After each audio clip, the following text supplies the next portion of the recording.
All right. Hi, everybody. I'm Ted McElveen from Verne.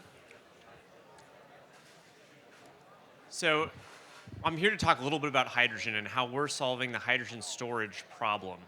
So, why hydrogen? I know it's gotten a lot of news and attention. And what we're really focused on is not just the next couple of years, but really the end state. How do we eliminate diesel everywhere diesel is used, both on heavy duty trucks as well as generators? The problem is that hydrogen is challenging. It's hard to store and move, it's a hard gas to contain.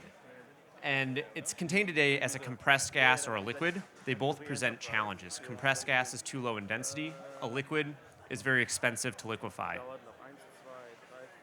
What we've built at Verne is a new way to store and transport hydrogen as a cold and compressed gas at negative 200 Celsius and 500 bar.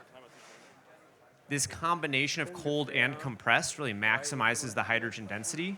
And that's important because you can actually have a vehicle that travels diesel equivalent range, carries diesel equivalent payload. And we can do so at a low cost. There's two market applications, heavy duty trucking, as well as delivering, replacing diesel generators, so off-grid energy, both of them replacing diesel as the fuel. And I'll just wrap up by saying we've got projects going on actively in both sectors. Here with Cummins, we're talking about our heavy duty truck program. And please come by our booth inside if you want to learn more. Thanks.